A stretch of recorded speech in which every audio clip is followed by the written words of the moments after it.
very, very. We're waiting on him. There he is.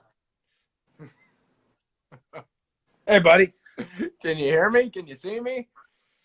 I can hear you. I can see you. Beautiful. I can sense you. I can feel you. Good. That's what I like to hear. You got a lot of blue going on over there. What's the shirt you got rocking? Wow. Wow. There we go. How appropriate. Right. Trying to How stay on appropriate. brand. Trying to stay on brand. I was actually just looking before I jumped on. I was going to look because I've never actually shown everybody them. There were some amazing when we got the rap gifts. Did you get a ton of different rap T-shirts? Because there was this one. This was the stunt crew. So I'd have to turn around, which I don't know how to do on thing. But I think you're on. I think you're on your speaker a bit. But yeah, you got that from the stunt crew. You said. Yeah. The stunt. Can you hear me now? Yeah, now I got you. Yeah, there we go. So yeah, that one's from the stunt crew. There was great ones from the grips, the camera department. Each one did their own really interesting little design on the Stargirl theme, but kind of from the perspective of the department. So I've maybe got 5 Stargirl T-shirts. Some of them now have made it into the training T-shirt thing, so I just stick them on whenever I'm doing a sweat session. But this one I love. I just love the colors of this one. It really sticks out. I love it a lot. I want it. You better give me one. Well, you'll have to. What was the stunt coordinator's name? I didn't work much with him. Blanking on his name. I only worked with him 1 day, 2 days. Anyway, you'll have to ask him because this is his design. Well, basically the way I want to do this is Jake Austin Walker had an awesome way of doing this. He wrote out questions ahead of time when he took over last week. So I basically copied off of him. And so I just kind of laid out some questions, man, and we can just copy from the best. You know, why not? And you feel free to, you can ask me anything you want as well. I'm going to try to keep it nice and short and sweet, around 15 minutes, just, you know, so I can bounce from one to the other. But yeah, let's do it. All right. So obviously as Icicle, you had a lot of CGI work in the show. Did you have much for computer generated imagery? Next question. Correct. Wow. That's it. All right. And moving on. Did you have much experience with doing CGI in the past, or was Stargirl really like the first one for you? No, I've done CGI in the past. I've never played a fully rendered CG character, so that was an exciting thing to do. I've done mocap before. I worked with Robert Zemeckis on a film 3 years ago where I played a fully I played a doll, so I have done a fully CG character where my character becomes a doll in Welcome to Marwin, which was amazing fun to play. So you're just in the mocap suit and doing the mocap stuff. So I loved it. This one was different though, because this one, he was CG. Any part of my skin was computer generated, but the rest of it was me. It's me in the clothes, me underneath the clothes. And so trying to find a way to marry the incredible look that they created for Icicle, which was just, I loved it. It was just so intimidating and stark and weird, and trying to marry that up with my movements and the way that I did stuff. Yeah. That was the fun challenge. And I realized very quickly that the best thing to do was just to stay out of the way, because the image looked so damn good. Yeah. If I was acting big or doing too much, it would have detracted from the incredible image of Icicle. If he was frenetic or moved too much. And of course, it also made sense. He's cold. So it would make sense that he moves slowly, that the movements and everything else like that kind of mirror everything in. So it all kind of became one thing. Yeah, I really got that. I definitely got that from you. Icicle had a stillness, and it felt like, you know, when people have so much power, like I love when I watch characters that are very powerful, they don't rush for anyone. They're not moving for anyone. You're moving for them. You're waiting for them. Everything's on their time. And so I definitely got that from you. So that's really cool to hear that insight from there, with kind of how, you know, he's cold and it's so true. I mean, like the definition of an alpha, right? The definition of an alpha in the animal kingdom is not just a leader, but it's somebody who is so confident in their own power that they don't need to exert it. Yeah. And Normally, the ones that shout a lot, beat their chest, make a lot of noise, we think are alphas because they're being loud and dominant, but they're Right. actually betas. They're in like in the primate kingdom or in the ape kingdom. The betas are the ones that make all the noise to try to impress the alpha so that they can become second in command. So when Right. you see an alpha, and that's what Jordan is an alpha in the show, he doesn't need to impress anybody. He doesn't need to do too much. Everything's nice and still and calm and collected because he's very aware. Same with Brainwave, which Chris plays so brilliantly. He's Yes. so powerful. He's just still, Yes. which That's is so true. so Oh, intimidating and creepy, that's so eerie and so true. right? Ah, wow, that's awesome. That's cool. That's interesting to hear. Yeah, that's really neat. And I mean, the finished product of you on screen, I was blown away. Like I knew you were gonna look awesome with the CGI, but once I saw it in the pilot, I was like, oh my Yeah, god. damn right. Like Yeah, they did a good job. Kevin and the team did a phenomenal job with it. yeah, they went all out. All right, here's a good one. I don't know if you made this choice or not. Does Icicle want Cameron? Does Jordan want Cameron to have his powers, or does he hope Cameron has a normal life and kind of doesn't have his powers? Great question, dude. I don't know, and it's not something I'm thinking about. So my answer is kind of based upon what I'm feeling now, and Mm-hmm. I think that it's bittersweet, right?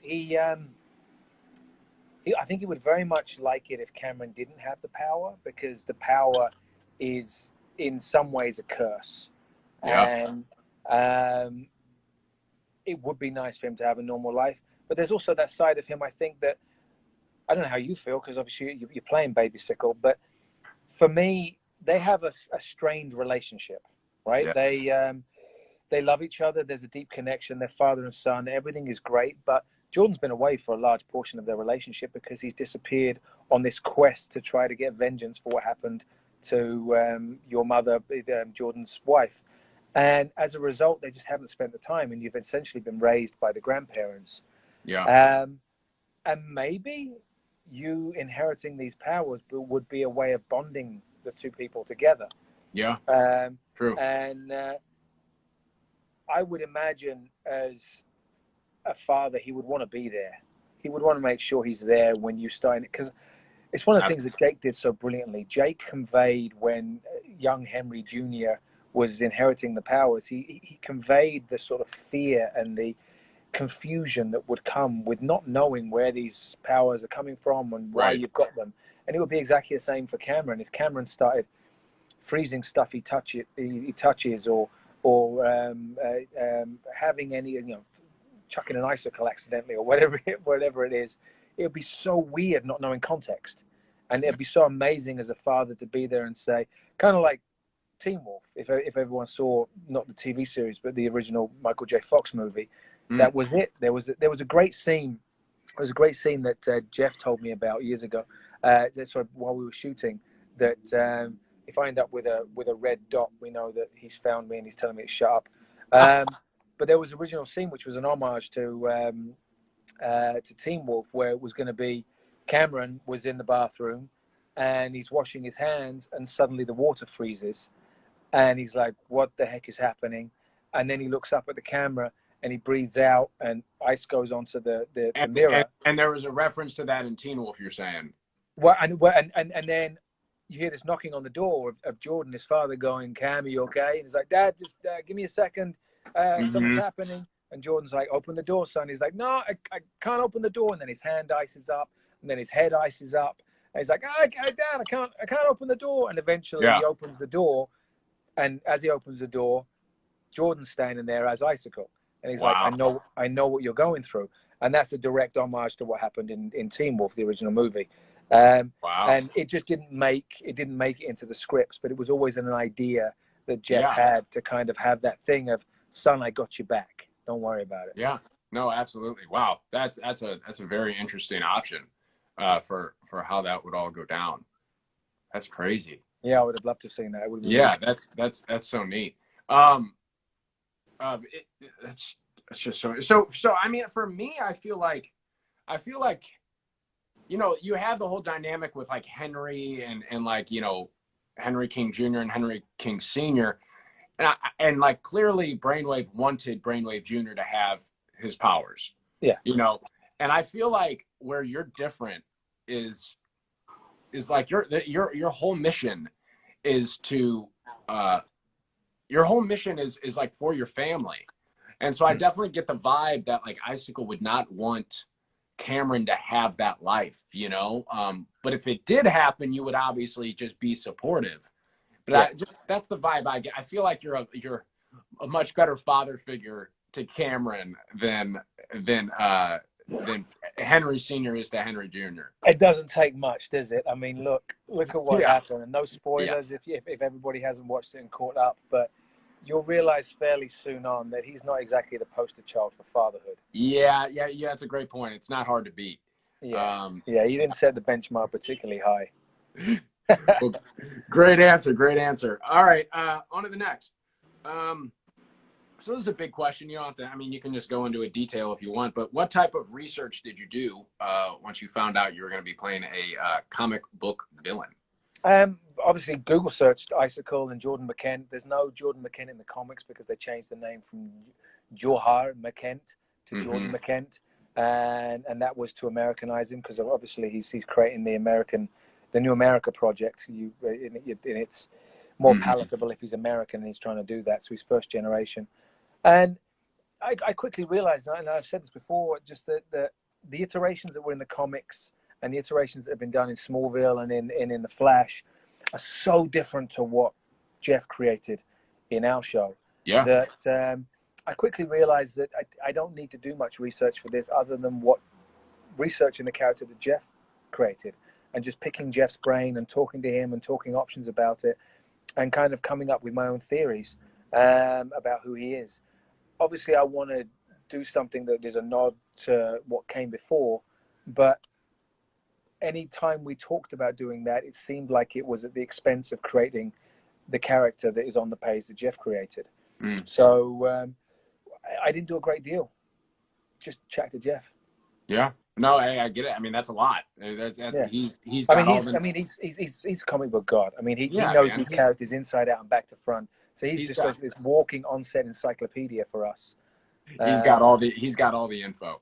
Yeah, He's really got it all. No, absolutely. Well, that's awesome. All right, this is a fun one.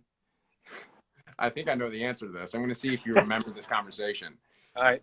If Cameron and Jordan had their own spin-off show, what would the title be? I remember this conversation. What would it be called? Remember, it was a little bit like a sitcom. Was it At Home with the Sickles? It was something like that. Kicking it with the Sickles. Kicking it with the Sickles. That's hilarious. Can you imagine like some multi-cam comedy about like a father-son villain duo who have like these ice powers, and it's just I like it. Maybe they run an ice hockey team, you know, and then what's one of those things? Is it a trombone? Or whatever it's called, the things that clean the ice, those big machines. A trombone.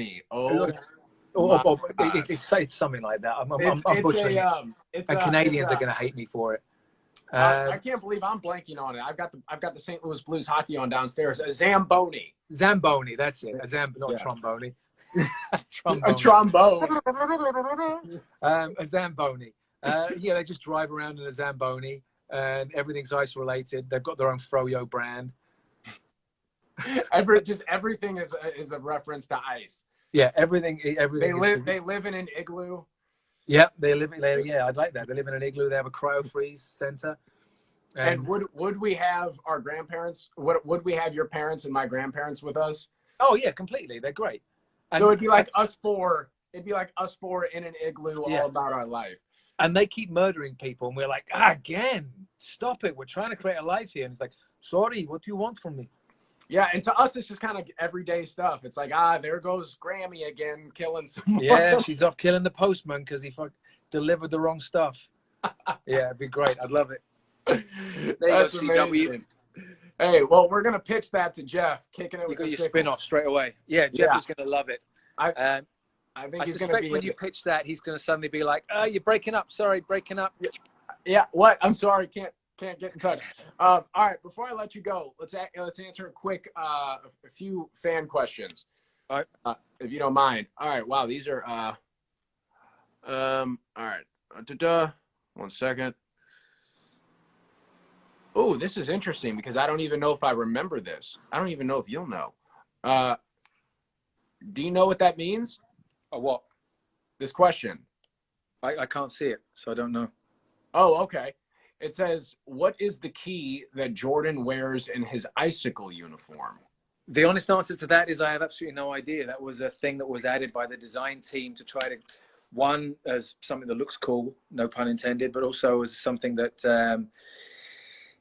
I believe Jeff has an idea of what it is, and the idea is that something will feature in later episodes. Some people Got it. thought that it might be the key to Grundy's cell. It's not the key to Grundy's cell. Oh, But I think Jeff interesting. has some ideas on it. Honestly, I don't know. Hmm. So Yeah, I just saw that question. I was like, I don't even know if I ever noticed that. But that's yeah, neat. they just wanted something that was Nordic, Norwegian, that kind of gives a nod to his heritage. Yeah. So I've no idea. All right. One second. Oh, this is cool. What is your favorite part about Blue Valley? For me, it's the diner. I just love that old fashioned diner. What about you? Right. I would love to go in that cinema.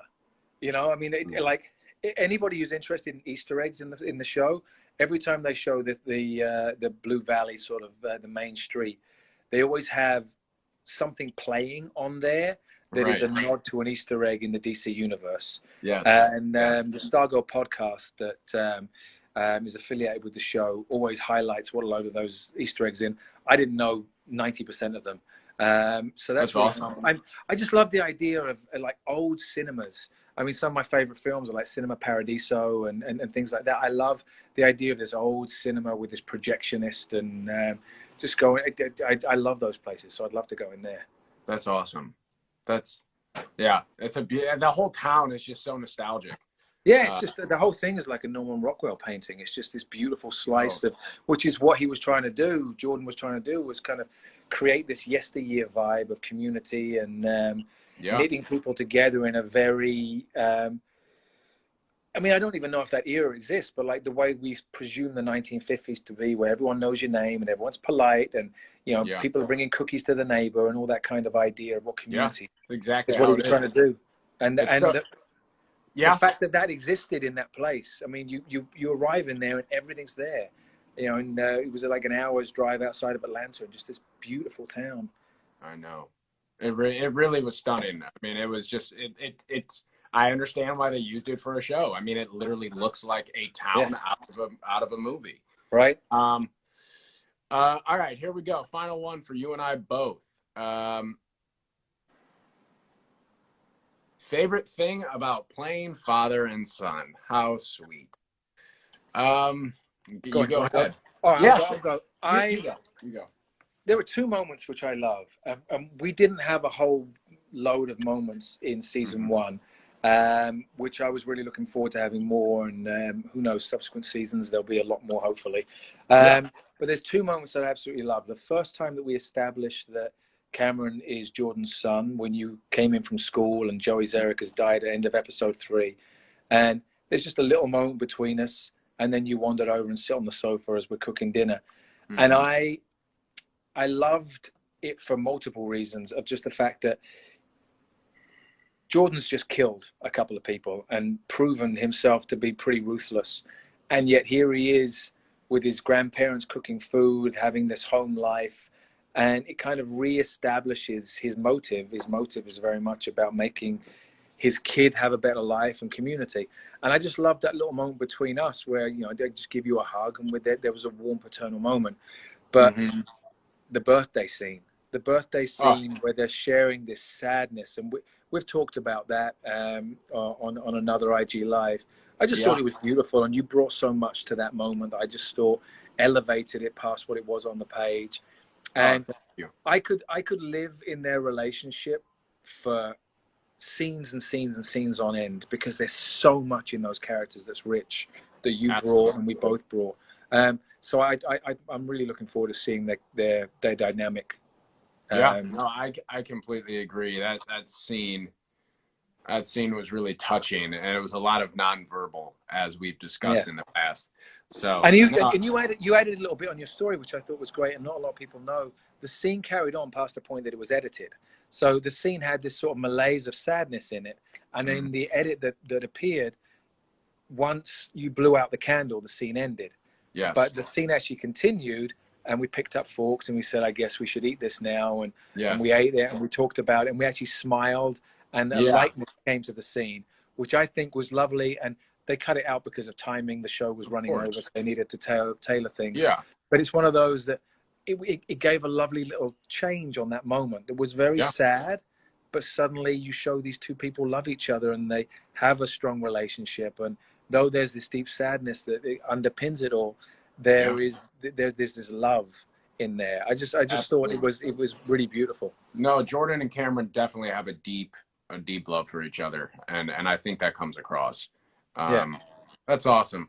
Well, hey man, thanks so much for taking the time out of your day to do absolutely, dude. this. It's fun to chat to you. Yeah, no, it's. I'm loving the Tony Stark beard. You're looking good. Hey man, I'm trying. I'm changing it up. I don't know how long it'll last. It does get a little bit itchy, Yeah. but it's Well, you're fun. talking to a guy. My beard was this long Oh 3.5 weeks ago, wow. because I just kept growing it out over COVID until it got to the point that Kim was like, that has to go. Absolutely. Yeah. No, I get it. Yeah. I'm getting to that point. Well, anyways, I'll see you, next time on set for Kicking It with the Sickles. Kicking it Oh with the sickles. my goodness, it's a baby. Oh Yeah. my That little goodness. fella. Hey, Roscoe. I hello. Hey, Roscoe. I've got my boy on the floor right now, passed out right He's a now. good boy. Well, look, dude, it's great to see you. Sending you a lot of love. We'll chat at some point soon. Yeah. And Hey. hopefully I get to kick these guys' asses at some Yes, point. sir. Absolutely. All right, man. Brother. Well, I'll talk to you soon. Yeah, much love. All right. Love you, man. Thanks. Nice one, Bye-bye. dude. Love you too. Bye.